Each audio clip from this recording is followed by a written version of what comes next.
अच्छा भाई, सवाल पूछा गया है if two charges are increase by two time then the force will be what. कि अगर आपके पास चार्जेस जो है वो इंक्रीज हो जाएं, यानी चार्जेस अगर आपके पास डबल हो जाएं, तो फोर्स आपके पास कितनी होगी, इसके बारे में हम लोग बात करते हैं। सबसे पहले हम कूलम्स लॉ की इक्वेशन लिखते हैं। कूलम्स लॉ आपके पास क्या था, F is equal to K Q one Q two divided by R का स्क्वायर। ठीक है।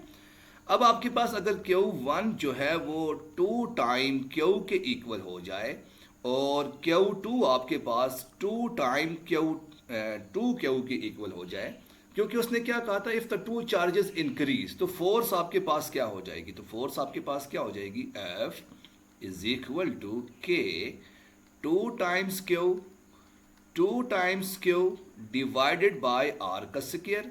तो टू इंटू टू आपके पास क्या बन जाएगा, फोर बन जाएगा। तो F is equal to four time F आ जाएगा, यानी फोर्स आपके पास इंक्रीज हो जाएगी कितने गुना, चार गुना आपके पास इंक्रीज हो जाएगी। तो इसका जो राइट ऑप्शन आपके पास क्या आ जाएगा, इंक्रीज बाय फोर टाइम, आपके पास चार गुना आपके पास इंक्रीज हो जाएगी। नेक्स्ट एमसीक्यूज की तरफ चलते हैं।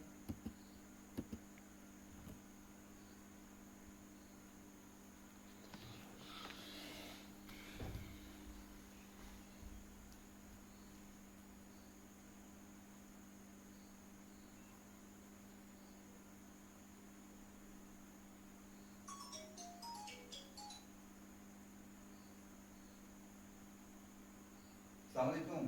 हाँ बस सर वो टाउनशिप को पहुंच जाएंगे ना, बस आने लगे थे, फिर से हम गल करा देना। ठीक है। ठीक है।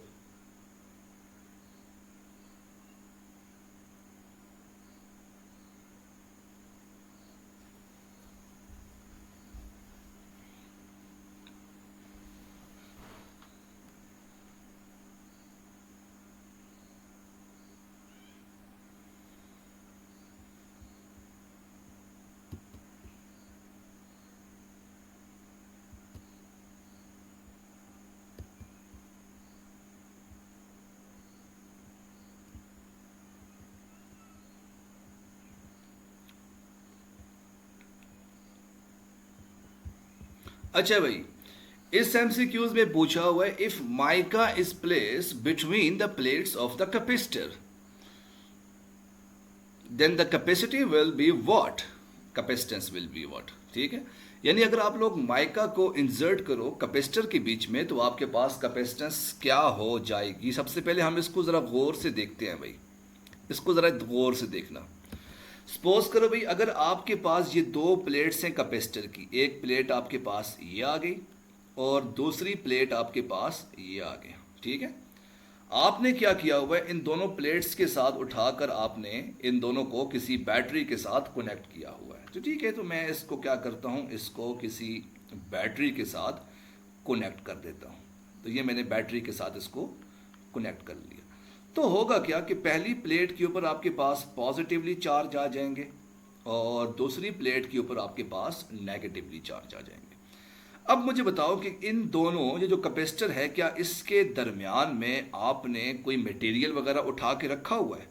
ये दोनों तो एम्प्टी हैं, इन दोनों के दरमियान आपने कोई मटेरियल उठा के रखा हुआ है, नहीं रखा हुआ। तो आपके पास कैपेसिटेंस की इक्वेशन क्या आ जाएगी, C is equal to epsilon naught A divided by D, जो कि आपने प्रीवियस सेशन में इसको डिस्कस किया था। ये किसके लिए होगा आपके पास, वैक्यूम के लिए। किसके लिए होगा आपके पास, वैक्यूम के लिए, जब आपके पास इन दोनों कैपेसिटर के दरमियान में कुछ भी नहीं पड़ा हुआ। अब आप क्या करते हो, इसके दरमियान में किसी डाइलेक्ट्रिक को इंसर्ट करते हो। डाइलेक्ट्रिक मतलब माइका, यानी कोई भी चीज़, ऐसी चीज़ है जो कि इंसुलेटर है या जो भी है आपके पास, आपने इसके दरमियान में इंसर्ट कर दिया। अब जो आपने डाइलेक्ट्रिक आपने इन वी वैक्यूम आ गया। अब जो डाइलेक्ट्रिक आपने इंसर्ट किया है, इसकी भी कुछ खास किस्म की वैल्यू होगी। अज्यूम करो उसको मैंने नाम लिख लिया एप्सिलॉन आर। जो इसकी कोई खास किस्म की वैल्यू थी वो मैंने क्या लिख लिया, एप्सिलॉन आर लिख लिया। तो मेरे पास अब कैपेसिटेंस की इक्वेशन क्या बन जाएगी, तो कैपेसिटेंस की इक्वेशन बन जाएगी C is equal to epsilon naught epsilon R A divided by D. ठीक हो गया, which mean that C is directly proportional to epsilon R. यानी जब मैं डाई इलेक्ट्रिक को इंसर्ट करूंगा, जब मैं डाई इलेक्ट्रिक को इंक्रीज करूंगा, तो सी की वैल्यू भी आपके पास इंक्रीज हो जाएगी। तो इसका राइट ऑप्शन आपके पास क्या आ जाएगा?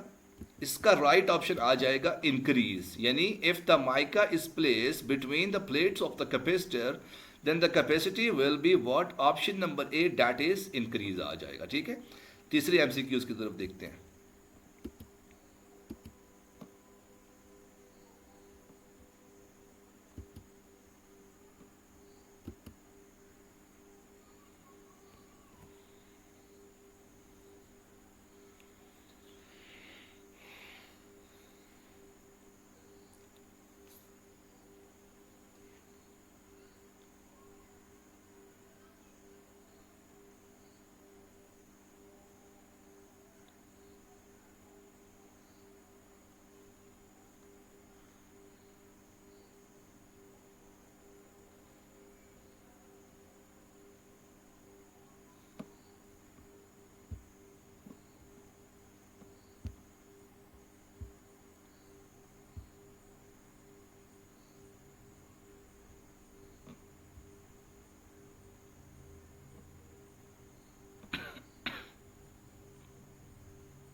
तो बहुत से स्टूडेंट ने इसका आंसर दिया है डैट इज रिमेन सेम।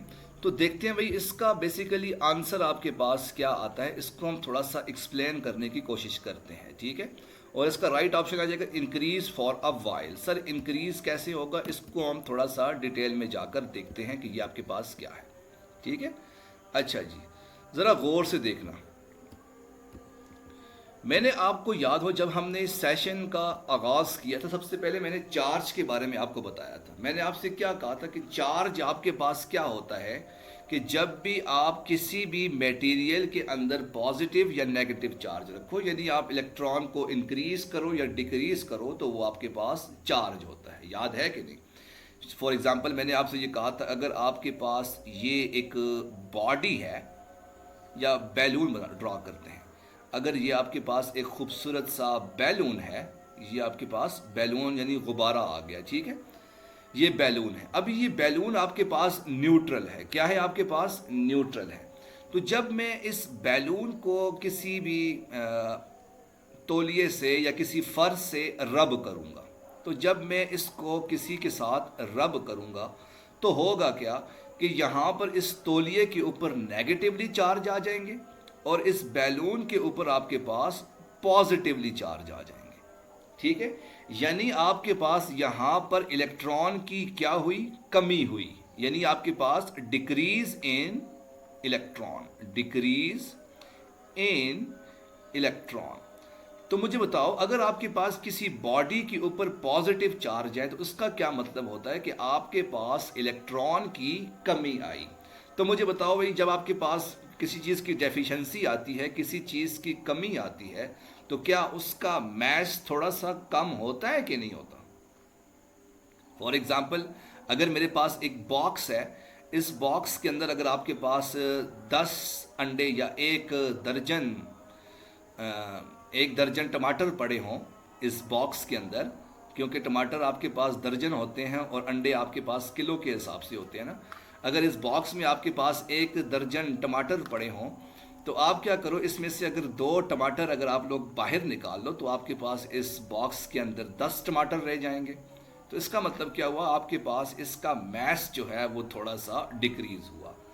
तो सीधी सी बात है, जब आपने यहाँ से कुछ इलेक्ट्रॉन निकाले, तो जब यहाँ से इलेक्ट्रॉन निकलेंगे तो यहाँ पर आपके पास जब पॉजिटिव चार्ज आएंगे तो आपके पास इसका मैस थोड़ा सा डिक्रीज होगा।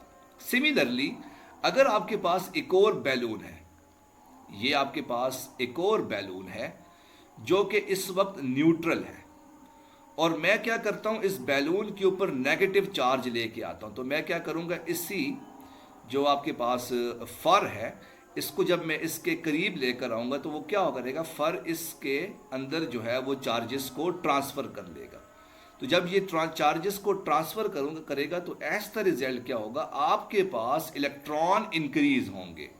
Increase in increase of electrons, electrons आपके पास क्या होंगे, इंक्रीज होंगे। तो जाहिर सी बात है, जब आपके पास इलेक्ट्रॉन इंक्रीज होंगे तो आपके पास मैस क्या होगा, इंक्रीज होगा। Mass increase for a while, थोड़े से टाइम के लिए आपके पास इंक्रीज हो जाएगा। तो इसका राइट ऑप्शन आपके पास क्या आ जाएगा, इसका right increase for a while. तो आपके पास ये क्या लिखा है, if the metallic conductor is charge negatively, यानी आपने नेगेटिवली चार्ज किया। तो जब आप नेगेटिवली चार्ज करते हो तो बेसिकली आप इलेक्ट्रॉन को ऐड करते हो। जब आपने इलेक्ट्रॉन्स को ऐड किया तो आपके पास मैस थोड़ा सा इंक्रीज हो जाएगा, वेट आपके पास इंक्रीज हो जाएगा। तो नेक्स्ट एमसीक्यूज की तरफ देखते हैं।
अच्छा भाई, अब आप लोगों से सवाल पूछा गया है, if the charge rod is brought closer to a gas fill balloon then what.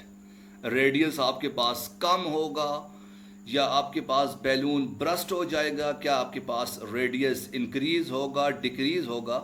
तो ये क्या आपके पास इसका आंसर आता है। इसको थोड़ा सा हम कॉन्सेप्चुअली देखते हैं कि आपके पास क्या इसका आंसर आएगा। ठीक है, ज़रा गौर से देखना इसको, ज़रा गौर से।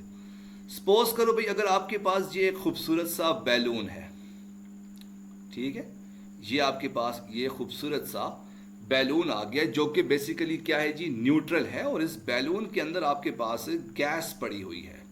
अब जाहिर सी बात है, इस बैलून के अंदर आपके पास हाइड्रोजन गैस ही पड़ी होती है, तो ये आपके पास गैस वो आ गई। अब आप क्या करते हो, एक रॉड इसके करीब लेके आते हो, यानी आपके पास एक बड़ा सा रॉड है, ये आपके पास एक खूबसूरत सा रॉड आ गया जिसके ऊपर आपने पॉजिटिवली चार्ज रखे हुए हैं। ठीक है, तो ये पॉजिटिवली चार्ज आपने इस रॉड को इसके करीब लेकर आ गए। तो जब आप इस रॉड को इस बैलून के करीब लेकर आओगे तो होगा क्या, अभी आपने टच नहीं किया, आपने सिर्फ और सिर्फ इसके करीब लेकर आए। तो जब आप करीब लेकर आओगे तो क्या होगा जी, इस बैलून की सरफेस के ऊपर नेगेटिवली चार्ज आ जाएंगे, जिसको आप लोग क्या कहते हो जी, इंड्यूस चार्ज। क्या कहते हो, इंड्यूस चार्ज। क्या कहते हो आप लोग, इंड्यूस चार्ज। तो इसकी बैलून की सरफेस के ऊपर आपके पास नेगेटिवली चार्ज आ जाएंगे। तो अब मुझे बताओ, जब ये नेगेटिवली चार्ज आएंगे तो ये पॉजिटिव रॉड और नेगेटिवली चार्ज एक दूसरे को अट्रैक्ट करेंगे कि नहीं करेंगे। क्या ये एक दूसरे को अट्रैक्ट करने की कोशिश करेंगे कि नहीं करेंगे। एग्जैक्टली ये थोड़ा सा अट्रैक्ट करने की कोशिश करेंगे तो होगा क्या, इस बैलून का जो रेडियस था वो थोड़ा सा इंक्रीज हो जाएगा। पहला अगर आपके पास इसका सरफेस ये था, अब थोड़ा सा इंक्रीज हो गया। तो इसका मतलब क्या हुआ कि जब भी आप चार्ज रॉड को लेकर आते हो तो आप लोगों के पास रेडियस क्या होता है, थोड़ा सा इंक्रीज हो जाता है। तो इसका राइट ऑप्शन क्या आ जाएगा, रेडियस इज इंक्रीज। तो नेक्स्ट एमसीक्यूज की तरफ देखते हैं।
और हाँ भाई, ये तो बहुत ही आसान किस्म का एमसीक्यूज है कि सबको पता है कि फोटो कॉपियर मशीन या इंक जेट प्रिंटर आपके पास किसकी एप्लीकेशन है, वो आपके पास इलेक्ट्रोस्टैटिक्स की एप्लीकेशन है।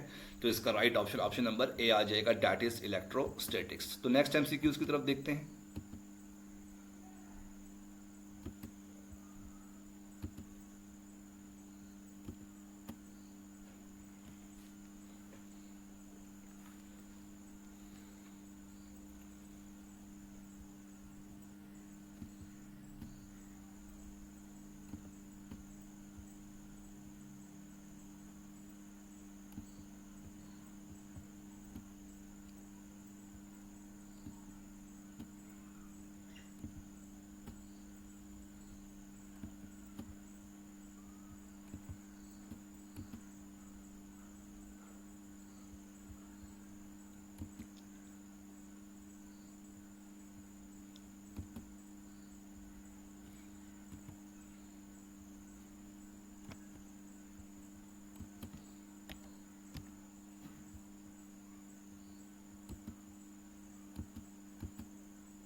अच्छा बच्चे, ये एमसीक्यूज आप सब लोगों के लिए काफ़ी ज़्यादा इम्पॉर्टेंट हैं, क्योंकि ये एमसीक्यूज मैंने 2 दफ़ा देखा है, एनएमडी केट के टेस्ट में भी और लेक्चरशिप के टेस्ट में भी देखा है, ठीक है। तो ये एमसीक्यूज आप लोगों के लिए वाकई इम्पॉर्टेंट है, क्योंकि selenium become a conductor in light, so it behaves like what, semiconductor, photo diode, capacitor या लाइट एमिटिंग डायोड, ठीक है। तो ये याद रखना कि सेलेनियम आपके पास फोटो डायोड के तौर पर वर्क करता है। तो ये आपके पास इंपॉर्टेंट एमसीक्यूज है, इसके ऊपर आप लोग निशान लगा लो। क्यों? क्योंकि ये एक दफ़ा एमसीक्यूज मेरी तरफ भी आया था और मैं इसको गलत करके आया था। तो ये आप लोगों ने इसको याद रखना है कि इस फोटो डायोड की एप्लीकेशन है एनएमडी केट का बहुत इंपॉर्टेंट सवाल। नेक्स्ट एमसीक्यूज की तरफ देखते हैं।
Alright, this is one of the most important MCQs. तो भाई ये एमसीक्यूज आपके पास काफ़ी ज़्यादा इंपॉर्टेंट है। अच्छा, मैं आपको एक मज़े की बात बताऊं, मैं अभी सोच रहा था कि भाई इस एमसीक्यूज के बाद मैं एक अनाउंसमेंट करूंगा कि अलिशबा, अगर तुमने आशा जमील को हरा दिया तो 1,000 रुपया मैं तुम्हें दूंगा अपनी तरफ से। लेकिन देखो भाई, इसको मेरी नज़र लग गई है और ये सेकंड नंबर पर आ गई है तो अच्छा हुआ मैं अभी ये सोच रहा था कि भाई अगर ये इसने आशा जमील को हरा दिया तो मैं इसको 1,000 रुपया इनाम दूंगा। सच्ची बात है, क्योंकि अब आज तक इसको कोई हरा नहीं सका सेकेंड ईयर के पूरे ग्रुप में। और मैं आपको मज़े की बात बताऊं भाई, ये वो वाहिद बच्ची है जिसने हम मेरा जो भी क्विज़ हुआ है इसने हमेशा टॉप किया है।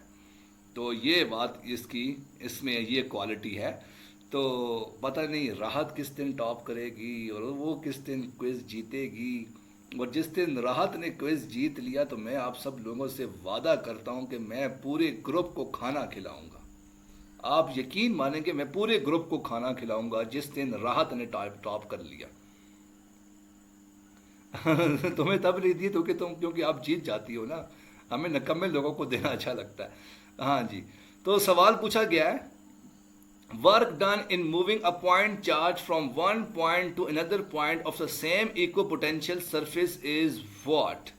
तो मैंने आपसे ये कहा था कि आपके पास, जो मैंने आपको पहले एग्जांपल दी थी, सबसे पहले ज़रा गौर से देखो कि भाई आपके पास वर्क किसके इक्वल होता है? W, एक मिनट, वर्क आपके पास किसके इक्वल होता है? W is equal to force into displacement.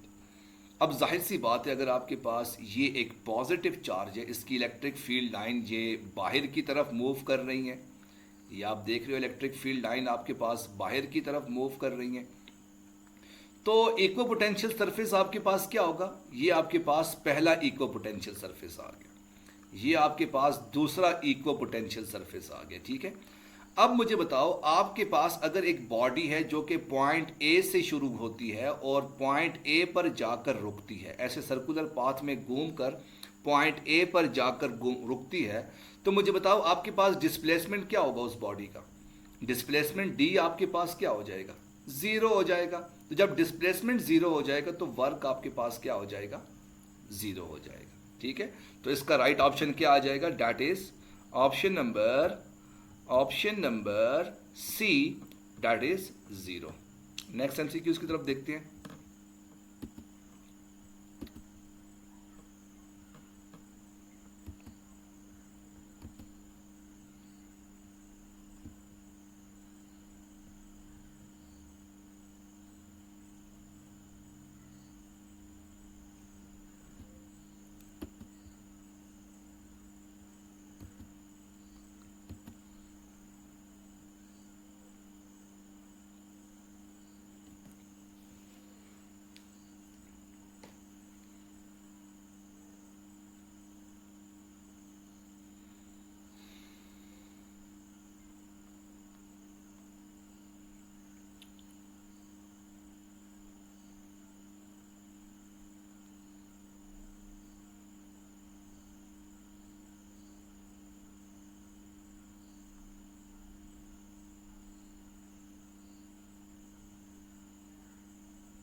अच्छा भाई, a capacitor is perfect insulator for direct current, ठीक है। ये बहुत इंपॉर्टेंट सवाल है भाई आप सब लोगों के लिए कि कैपेसिटर जो है वो आपके पास इंसुलेटर के तौर पर काम करता है, किसके लिए? डायरेक्ट करंट के लिए। सर क्या मतलब हुआ डायरेक्ट करंट के लिए इंसुलेटर के तौर पर काम करता है? ज़रा इसको गौर से देखते हैं भाई।